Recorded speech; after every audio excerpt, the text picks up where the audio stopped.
ಆಶೀರ್ವದಿಸಲಿ. ದೇವ ಮಕ್ಕಳೇ, ಈ ಬೆಳಗಿನ ಜಾವದಲ್ಲಿ ಒಂದು ವಾಕ್ಯವನ್ನು ನಾವು ನೋಡಿಕೊಳ್ಳೋಣ. ಕೀರ್ತನೆ 34:6ನೇ ವಚನ ಹೀಗೆ ಹೇಳುತ್ತೆ, ಕಷ್ಟದಲ್ಲಿದ್ದ ಈ ಮನುಷ್ಯನು ಮೊರೆ ಇಡಲು ಯೆಹೋವನು ಕೇಳಿ ಎಲ್ಲ ಬಾಧೆಗಳಿಂದಲೂ ಅವನನ್ನು ಬಿಡಿಸಿದನು. ಹಾಲೆಲೂಯ. ದೇವರ ವಾಕ್ಯ ಹೇಳುತ್ತೆ, ಕಷ್ಟದಲ್ಲಿರುವಂಥ ಕಾಲದಲ್ಲಿ ಅನೇಕರು ಈ ದಿನಗಳಲ್ಲಿ ಕಷ್ಟಗಳಲ್ಲಿರ್ತಾರೆ. ಕಷ್ಟ ಅಂದರೆ ಸಾಲದ ತೊಂದರೆಗಳಲ್ಲಿ, ಒಂದು ರೋಗ ಇರ್ಬೋದು, ಕೆಲಸ ಇಲ್ಲದೆ ಇರೋಂಥ ಕಾರ್ಯಗಳಿರ್ಬೋದು, ಕುಟುಂಬಗಳಲ್ಲಿ ಅನೇಕ ಸಮಸ್ಯೆಗಳಿರ್ಬೋದು, ಅನೇಕ ಹೋರಾಟಗಳು, ಶೋಧನೆಗಳು ಈ ದಿನಗಳಲ್ಲಿರಬಹುದು. ಆದರೆ ದೇವ್ರ ವಾಕ್ಯ ಹೇಳುತ್ತೆ, ಕಷ್ಟದಲ್ಲಿರೋಂಥ ಇಂಥ ಒಂದು ಸಮಯಗಳಲ್ಲಿ ನಾವು ದೇವರನ್ನ ನೋಡಿ ಏನು ಮಾಡಬೇಕಂದ್ರೆ ಪ್ರಾರ್ಥನೆ ಮಾಡಬೇಕು. ದೇವರನ್ನ ನೋಡಿ ನಾವು ಪ್ರಾರ್ಥನೆ ಮಾಡುವಾಗೆ ದೇವ್ರ ವಾಕ್ಯ ಹೇಳುತ್ತೆ, ಎಲ್ಲ ಕಷ್ಟಗಳಿಂದಲೂ ನಾನು ನಿಮ್ಮನ್ನು ಬಿಡಿಸುತ್ತೇನೆ. ಆಮೇಲೆ ಹಲ್ಲೆಲೂಯಾ. ನಮ್ಮ ಕಷ್ಟಗಳನ್ನ ನಾವು ಮನುಷ್ಯರುಗಳ ಬಳಿಯಲ್ಲಿ ತಗೊಂಡೋಗಿ ನಾವು ಹೇಳಿದ್ರೆ ಅವ್ರು ಯಾವ ಕಷ್ಟನ ಪರಿಹಾರ ಮಾಡಲು ಆಗೋದಿಲ್ಲ. ಅನೇಕ ನಮ್ಮ ಕಷ್ಟ, ಚಿಂತೆಗಳು, ನಮ್ಮ ಹೋರಾಟ, ಸಮಸ್ಯೆಗಳನ್ನ ನಾವೆಷ್ಟೇ ಮನುಷ್ಯರ ಬಳಿಯಲ್ಲಿ ಹೋಗಿ ಹೇಳಿಕೊಂಡರೂ ಸಮಯನೂ ವ್ಯರ್ಥ, ಮತ್ತು ನಾವು ಮಾಡುವಂಥ ಯಾವ ರೀತಿಯಾದ ಪ್ರಯತ್ನಗಳು ವ್ಯರ್ಥ ಆಗುತ್ತೆ. ಯಾರು ನಮಗೆ ಉತ್ತರವನ್ನು ಅಥವಾ ನಮ್ಮ ಕಷ್ಟಗಳನ್ನು ಪರಿಹಾರ ಮಾಡಲು ಸಾಧ್ಯವಾಗುವುದಿಲ್ಲ. ಹೀಗಾಗಿ ದೇವರ ಮೇಲೆ ನಾವು ಭರವಸೆ ಇಡಬೇಕು, ದೇವರ ಮೇಲೆ ನಾವು ನಂಬಿಕೆ ಇಡಬೇಕು. ಹಾಗಾಗಿ ದೇವ್ರ ವಾಕ್ಯ ಹೇಳೋ ಪ್ರಕಾರವಾಗಿ ಕಷ್ಟದ ಇಂಥ ದಿನಗಳಲ್ಲಿ ಯಾವ ಕಷ್ಟಗಳಾಗಿದ್ದರೂ, ಹೋರಾಟ ಆಗಿದ್ದರೂ, ಸಮಸ್ಯೆ ಆಗಿದ್ದರೂ, ಅದು ಗಂಡನ ವಿಷಯ, ಹೆಂಡತಿ ವಿಷಯ, ಮಕ್ಕಳ ವಿಷಯ, ಅಥವಾ ಒಂದು ಕೆಲಸದ ವಿಷಯದಲ್ಲಿ, ಸಾಲದ ವಿಷಯದಲ್ಲಿ, ರೋಗದ ವಿಷಯದಲ್ಲಿ, ಅಥವಾ ಮಾಟಮಂತ್ರದ ವಿಷಯದಲ್ಲಿ, ಎಂಥ ಒಂದು ಕಷ್ಟಗಳಾಗಿರ್ಬೋದು ದೇವ ಮಕ್ಕಳೇ, ಅಂಥ ಸಮಯಗಳಲ್ಲಿ ನಾವು ಚಿಂತೆಗಳನ್ನ ಮಾಡದೆ, ಭಯ ಪಡದೆ, ಕಳವಳ ಪಡದೆ ನಾವು ಪರಿಪೂರ್ಣವಾಗಿ ದೇವರ ಮೇಲೆ ನಂಬಿಕೆ ನೀಡಬೇಕು. ನಾವು ನಂಬಿಕೆ ಇಟ್ಟು ನಾವು ದೇವರ ಬಳಿಯಲ್ಲಿ ನಮ್ಮ ಕಷ್ಟಗಳನ್ನು ನಾವು ಹೇಳಿ ನಾವು ಪ್ರಾರ್ಥನೆಗಳು ಮಾಡುವಾಗೆ ದೇವರ ವಾಕ್ಯ ಹೇಳುತ್ತೆ, ಎಲ್ಲ ಕಷ್ಟಗಳಿಂದಲೂ ನಿನ್ನ ಬಿಡಿಸುತ್ತೇನೆ. ಹಾಲೆಲೂಯ.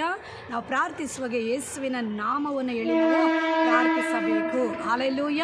ಈಗ ದೇವ್ರ ವಾಕ್ಯ ಹೇಳುತ್ತೆ, ಕೀರ್ತನೆ 50:15ನೇ ವಚನದಲ್ಲಿ ಹೇಳುತ್ತೆ, ಕಷ್ಟ ಕಾಲದಲ್ಲಿ ನನಗೆ ಮೊರೆ ಇಡಿರಿ, ನಾನು ನಿಮ್ಮನ್ನು ಬಿಡಿಸುತ್ತೇನೆ, ಆಗ ನೀವು ನನ್ನನ್ನು ಘನಪಡಿಸುವಿರಿ. ಹೌದು, ದೇವ್ರ ಮೇಲೆ ನಂಬಿಕೆ ಇಟ್ಟು ನೀವು ಕಷ್ಟಗಳನ್ನ ಹೇಳಿ ನೋಡ್ರಿ. ನಿಮ್ಮ ಪ್ರಾಬ್ಲಮ್ಸ್ ಏನೇ ಇದ್ದರೂ ಯೇಸು ಬಳಿಯಲ್ಲಿ ನೀವು ಹೇಳಿ ನೋಡ್ರಿ. ಆಗ ದೇವ್ರು ಏನು ಮಾಡ್ತಾರೆ, ಆ ಕಷ್ಟಗಳಿಂದ ನಿಮ್ಮನ್ನು ಬಿಡಿಸ್ತಾರೆ. ಸಾಲದ ತೊಂದರೆಗಳಿರ್ಬೋದು, ರೋಗದ ಪ್ರಾಬ್ಲಮ್ ಇರ್ಬೋದು, ಹಣದ ಸಮಸ್ಯೆಗಳಿರ್ಬೋದು, ಕುಟುಂಬದಲ್ಲಿ ಹೋರಾಟಗಳಿರ್ಬೋದು, ಜಗಳ ಇರ್ಬೋದು, ಅಥವಾ ಎಂಥ ಒಂದು ಕಾರ್ಯಗಳಿದ್ದರೂ ನಾವು ಅಂಥ ಕಾರ್ಯಗಳಲ್ಲಿ ದೇವರನ್ನ ನೋಡಿ ನಾವು ಪ್ರಾರ್ಥಿಸುವಾಗೆ ದೇವರು ಅದ್ಭುತವಾಗಿ ಏನು ಮಾಡ್ತಾರೆ, ಆ ಕಷ್ಟಗಳಿಂದ ನಮ್ಮನ್ನು ಬಿಡಿಸುತ್ತಾರೆ. ಅವ್ರ ಕಷ್ಟಗಳಿಂದ ಬಿಡಿಸುವಾಗೆ ನಮಗೊಂದು ಸಂತೋಷ ಆಗುತ್ತೆ, ದೇವ್ರ ಮೇಲೆ ಅಧಿಕವಾದ ನಮಗೆ ಭಕ್ತಿ ಹೆಚ್ಚಾಗುತ್ತೆ, ಪ್ರೀತಿ ಹೆಚ್ಚಾಗುತ್ತೆ, ವಿಶ್ವಾಸ ಹೆಚ್ಚಾಗುತ್ತೆ. ಆಗ ನಾವು ದೇವ್ರನ್ನ ಏನು ಮಾಡ್ತೀವಿ, ನಾವು ಕೊಂಡಾಡ್ತೀವಿ, ದೇವರನ್ನ ಘನಪಡಿಸೋರಾಗಿರ್ತೀವಿ. ಅನೇಕರ ಬಳಿಯಲ್ಲಿ ನಾವು ಹೋಗಿ ನಾನು ಪ್ರಾರ್ಥನೆ ಮಾಡಿದೆ, ಏಸಪ್ಪ ನನಗೆ ಬಿಡುಗಡೆ ಕೊಟ್ಟರು, ಏಸಪ್ಪ ಈ ಕಷ್ಟಗಳಿಂದ ನನ್ನ ಪರಿಹಾರ ಮಾಡಿದ್ರು ಅಂದ್ಬಿಟ್ಟು ನಾವು ಅನೇಕರ ಬಳಿಯಲ್ಲಿ ಹೋಗಿ ನಾವು ಸಾಕ್ಷಿಯನ್ನು ನಾವು ಹೇಳಿಕೊಳ್ಳುವರಾಗಿರ್ತೀವಿ. ಹಾಲೆಲೂಯ. ಅಣ್ಣಾಳಿಗೆ ಮಕ್ಕಳಿಲ್ಲ ಅಂತ ಒಂದು ಕಷ್ಟ ಆಕೆ ಜೀವಿತದಲ್ಲಿ. ಆದರೆ ಆ ಕಷ್ಟನ ಆಕೆ ಎಲ್ಲರ ಬಳಿಯಲ್ಲಿ ಹೇಳ್ಕೊಳ್ತಾಳೆ. ಆದರೆ ಗಂಡನ ಬಳಿಯಲ್ಲಿ ಕೂಡ ಹೋಗಿ ಆ ಕಷ್ಟನ ಹೇಳ್ಕೊಳ್ತಾರೆ. ಆದರೆ ಗಂಡ ಏನು ಮಾಡೋಕ್ಕಾಗಲಿಲ್ಲ, ಆ ಕಷ್ಟನ ಪರಿಹಾರ ಮಾಡೋಕ್ಕೆ ಆಗಲೇ ಇಲ್ಲ. ಆಕೆ ಒಂದಿನ ಏನು ಮಾಡ್ತಾಳೆ, ದೇವರ ಆಲಯಕ್ಕೆ ಹೋಗ್ತಾಳೆ. ದೇವರ ಆಲಯಕ್ಕೆ ಹೋಗಿ ದೇವರ ಆಲಯದಲ್ಲಿ ಆಕೆ ಮೊಣಕಾಲು ಊರಿ ಕಣ್ಣೀರು ಹಾಕಿ ಹೃದಯದ ಆಳದಿಂದ ದೇವರನ್ನ ನೋಡಿ ಪ್ರಾರ್ಥಿಸುತ್ತಾಳೆ. ದೇವರೇ, ನನಗೆ ಒಂದು ಮಗುವನ್ನು ಕೊಡುವುದಾದರೆ ಆ ಮಗುವನ್ನು ನಾನು ನಿನಗಾಗಿ ಏನು ಮಾಡ್ತೀನಿ, ಬೆಳೆಸ್ತೀನಪ್ಪ, ನಿನಗಾಗಿ ಆ ಮಗುನ ನಾನು ಬೆಳೆಸಿ ಆ ಮಗುನ ನಿನ್ನ ಆಲಯಕ್ಕೆ ನಾನು ಕೊಟ್ಬಿಡ್ತೀನಿ ಅಂದ್ಬಿಟ್ಟು ಆಕೆ ಹೋಗಿ ಪ್ರಾರ್ಥಿಸುತ್ತಾಳೆ. ಪ್ರಾರ್ಥಿಸಿದ ನಂತರ ದೇವರು ಅದೇ ವರ್ಷದಲ್ಲಿ ಏನು ಮಾಡಿದ್ರು, ಆ ಪ್ರಾರ್ಥನೆಯನ್ನು ಕೇಳಿ ಅಣ್ಣಾಳಿಗಿದ್ದಂಥ ನೋವು, ಆ ಒಂದು ದುಃಖ, ಆ ವೇದನೆಯನ್ನು ದೇವರ ವರ್ಷದಲ್ಲಿ ನೀಗಿಸಿ ಆಕೆಗೆ ಸುಂದರವಾದ ಒಂದು ಸಾಮುವೇಲ್ ಒಂದು ಮಗುನ ದೇವರು ದಯಪಾಲಿಸಿದರು. ಆಕೆ ಕೆಲವು ದಿನಗಳು ಆ ಮಗುನ ಜೊತೆಲಿ ಇಟ್ಕೊಂಡು ಮತ್ತೆ ಆ ಮಗುನ ತಗೊಂಡೋಗಿ ದೇವರ ಆಲಯದಲ್ಲಿ ಅದನ್ನು ದೇವರ ಸನ್ನಿಧಾನದಲ್ಲೇ ಆಕೆ ಬಿಟ್ಟು ಹಾಕಿದ್ಲು.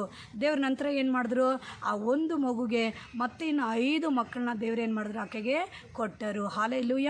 ನೋಡಿದ್ರೆ ಒಂದು ಮಗುನ ಕೇಳಿದ್ಗೆ ದೇವರು 5 ಮಕ್ಕಳನ್ನ ಕೊಟ್ಟರು. ಆಗ ನಮ್ಮ ದೇವರು ಎಷ್ಟು ಒಳ್ಳೆಯವರಲ್ವಾ, ಒಂದು ಕೇಳಿದ್ರೆ ದೇವರು ಡಬಲ್ ಆಗಿ ಕೊಡುವ ದೇವರಾಗಿರ್ತಾನೆ. ಹೀಗಾಗಿ ನಿಮ್ಮ ಕಷ್ಟಗಳನ್ನ ಮನುಷ್ಯರ ಹತ್ರ ಹೇಳ್ಕೊಳ್ಬೇಡ್ರಿ, ನಿಮ್ಮ ದುಃಖಗಳನ್ನ ಜನಗಳ ಹತ್ರ ಹೋಗಿ ಹಂಚ್ಕೊಳ್ಬೇಡಿ. ಎಲ್ಲ ಕಷ್ಟ ಆಗಲಿ, ದುಃಖ ಆಗಲಿ, ಯೇಸುವಿನ ಬಳಿಯಲ್ಲಿ ಹೋಗಿ ನೀವು ಕಣ್ಣುಗಳನ್ನು ಮುಚ್ಚಿ ಪ್ರಾರ್ಥಿಸಿ ದೇವರು ನೋಡುವಾಗೆ ದೇವರು ಆ ದುಃಖಗಳನ್ನ ನೀಗಿಸಿ, ದೇವರು ಆ ಚಿಂತೆಗಳನ್ನ, ಆ ಗೋಳಾಟಗಳನ್ನ, ಕಣ್ಣೀರನ್ನ, ವೇದನೆಗಳೆಲ್ಲ ತೆಗೆದುಹಾಕಿ ದೇವರು ನಿಮ್ಮನ್ನು ಆಶೀರ್ವದಿಸ್ತಾನೆ. ಆಮೇಲೆ ಹಲ್ಲೆಲೂಯಾ. ಹಾಲೆಲೂಯ. ನಮ್ಮ ಕಷ್ಟಗಳು ಪರಿಹಾರ ಮಾಡಲು ದೇವರು ಆಯತವಾಗಿದ್ದಾನೆ. 2000 ವರ್ಷಗಳ ಹಿಂದೆ ಏಸಪ್ಪ ಕೊಲ್ಗತ್ತಾ ಬೆಟ್ಟದ ಮೇಲೆ ನಮ್ಮ ಕಷ್ಟಗಳನ್ನ, ನಮ್ಮ ವ್ಯಾಧಿಗಳನ್ನ, ನಮ್ಮ ದುಃಖಗಳನ್ನ, ನಮ್ಮ ಎಲ್ಲ ಬಾಧೆಗಳನ್ನ ಸಿಲುವೆ ಮೇಲೆ ಯೇಸು ಸ್ವಾಮಿ ಎಲ್ಲರಿಗಾಗಿ ಒತ್ತಿ ತೀರಿಸಿದನು. ಇವತ್ತು ಆ ಯೇಸು ಕ್ರಿಸ್ತನು ಜೀವಂತವಾಗಿ ನಮ್ಮ ಮಧ್ಯದಲ್ಲಿದ್ದಾರೆ. ಯಾರೆಲ್ಲ ಯೇಸುವಿನ ಹೆಸರನ್ನು ಕೇಳಿ ನಾವು ಪ್ರಾರ್ಥನೆ ಮಾಡ್ತಿರೋ, ಅವ್ರ ಕಷ್ಟಗಳನ್ನ ಹೇಳಿಕೊಳ್ತಾರೋ, ಅವ್ರ ಹೋರಾಟಗಳ ತೊಂದರೆಗಳನ್ನ ತನ್ನ ಪಾದದಲ್ಲಿ ಹೇಳಿಕೊಳ್ತಾರೋ, ಅವ್ರು ಎಲ್ಲರಿಗೂ ಯೇಸು ಬಿಡುಗಡೆ ಕೊಡಲು ಶಕ್ತಿಯುಳ್ಳ ದೇವನು ಆಗಿದ್ದಾನೆ. ಆಮೇನ್, ಹಲ್ಲೆಲೂಯಾ. ನೀತಿವಂತರ ಕೂಗನ್ನು ಕೇಳಿ ಅವರೆಲ್ಲ ಕಷ್ಟಗಳಿಂದ ಆತನು ಬಿಡಿಸಿದನೆಂದು ವೇದವಾಕ್ಯದಲ್ಲಿ ಬರೆಯಲ್ಪಟ್ಟಿದೆ. ಆಮೇನ್, ಹಲ್ಲೆಲೂಯಾ. ಪೇತ್ರರು 5:7 ಹೇಳುತ್ತೆ, ನಿಮ್ಮ ಚಿಂತೆಗಳೆಲ್ಲ ಆತನ ಮೇಲೆ ಹಾಕಿರಿ, ಆತನು ನಿಮಗಾಗಿ ಚಿಂತಿಸುತ್ತಾನೆ. ದೇವ್ರ ವಾಕ್ಯ ಹೇಳುತ್ತೆ, ಚಿಂತೆ ಮಾಡಬೇಡ್ರಿ, ಆ ಹೊತ್ತಿನ ಕಾಟ ಹೊತ್ತಿಗೆ ಸಾಕು. ದೇವ್ರು ಇವತ್ತಿಗೆ ನಿಮ್ಗೆ ಏನು ಕೊಟ್ಟಿದ್ದಾರೋ ಅದಕ್ಕೆ ದೇವರಿಗೆ ಸ್ತೋತ್ರ ಮಾಡಿರಿ, ಕೃತಜ್ಞತೆ ಮಾಡಿರಿ. ಇವತ್ತು ಕೊಟ್ಟಿರೋ ದೇವರು ನಾಳೆಗೂ ಕೊಡಲು ಶಕ್ತನಾಗಿರುತ್ತಾನೆ. ಇವತ್ತು ಕಾಯುವ ದೇವರು ನಿಮ್ಮನ್ನು ನಾಳೆನೂ ಕಾಯಲು ಶಕ್ತಿಯುಳ್ಳ ದೇವರಾಗಿರ್ತಾನೆ. Hallelujah, hallelujah. ನಿಮ್ಮ ಎಲ್ಲ ಕಷ್ಟಗಳನ್ನ ದೇವ್ರ ಹತ್ರ ಹೇಳಿಕೊಳ್ಳ್ರಿ. ನಿಮ್ಮೆಲ್ಲ ಪ್ರಾಬ್ಲಮ್ಸ್ನ ದೇವ್ರ ಹತ್ರ ಹೇಳ್ಕೊಳ್ರಿ. ನಿಮ್ಮ ಸಮಸ್ಯೆಗಳೆಲ್ಲ ದೇವ್ರ ಹತ್ರ ಹೇಳ್ಕೊಳ್ರಿ. ಹೇಳಿ ನೋಡ್ರಿ, ಕಷ್ಟದಲ್ಲಿದ್ದ ಈ ಮನುಷ್ಯನ ಮೊರೆ ಇಡಲು ಯೆಹೋವನು ಕೇಳುತ್ತಾನೆ. ಅದಕ್ಕೆ ನೀವು ಏನೇ ಹೇಳಿದ್ರು ದೇವರು ಅದನ್ನು ಕಿವಿ ಕೊಟ್ಟು ಕೇಳ್ತಾರೆ. ಕೇಳಿ ಆ ಕಷ್ಟಗಳಿಂದ ನಿಮ್ಮನ್ನು ಬಿಡಿಸಿ, ಆಪತ್ತುಗಳಿಂದ ನಿಮ್ಮನ್ನು ತಪ್ಪಿಸಿ, ಆ ವೇದನೆಗಳನ್ನ, ಆ ದುಃಖಗಳೆಲ್ಲ ದೇವರು ನೀಗಿಸಿ ನಿಮಗೆ ಆನಂದ ಸಂತೋಷ ಕೊಡಲು ಶಕ್ತಿಯುಳ್ಳ ದೇವನಾಗಿರ್ತಾನೆ. ಆಮೇನ್, ಹಲ್ಲೆಲೂಯಾ. ಕರ್ತನಾದ ಯೇಸು ನಿಮ್ಮನ್ನು ಆಶೀರ್ವದಿಸಲಿ. ಈ ಬೆಳಗಿನ ಜಾವದಲ್ಲಿ ಈ ವಾಕ್ಯವನ್ನು ಕೇಳಿಕೊಂಡಿರೋಂಥ ಪ್ರತಿಯೊಬ್ಬರು ದೇವರ ಮೇಲೆ ನಂಬಿಕೆ ಇಟ್ಟು ಪ್ರಾರ್ಥನೆ ಮಾಡಿ ನೋಡ್ರಿ.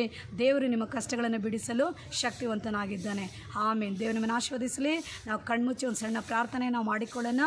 ಕರ್ತನಾದ ಯೇಸು ರಾಜ, ಈ ಬೆಳಗಿನ ಜಾವದಲ್ಲಿ ಸ್ವಾಮಿ, ಈ ವಿಡಿಯೋನ ನೋಡಿಕೊಂಡಿರೋಂಥ ಪ್ರತಿಯೊಂದು ಮಗಳನ್ನ ನೀನು ನೋಡ್ತಾ ಇದೀಯ ಸ್ವಾಮಿ. ಅವ್ರು ಯಾವ ಕಷ್ಟಗಳಲ್ಲಿದ್ದಾರೋ, ಹೋರಾಟಗಳಲ್ಲಿದ್ದಾರೋ, ಸಮಸ್ಯೆಗಳಲ್ಲಿದ್ದಾರೋ, ಅವ್ರು ನಿನ್ನ ನೋಡಿ ಪ್ರಾರ್ಥಿಸುವಾಗೆ ಆ ಪ್ರಾರ್ಥನೆಯನ್ನು ಕೇಳಿ ಅವರೆಲ್ಲ ಕಷ್ಟಗಳು, ಸಮಸ್ಯೆಗಳು, ಹೋರಾಟಗಳು, ಶೋಧನೆ, ಕಷ್ಟಗಳಿಂದ ಅಪ್ಪ ನೀನು ಸಂಪೂರ್ಣ ಬಿಡುಗಡೆ ಕೊಟ್ಟು ಅವ್ರುಗಳನ್ನು ಆಶೀರ್ವದಿಸಬೇಕಾಗಿ ಯೇಸು ನಾಮದಲ್ಲಿ ನಾನು ಪ್ರಾರ್ಥನೆ ಮಾಡ್ತಾ ಇದ್ದೀನಿ.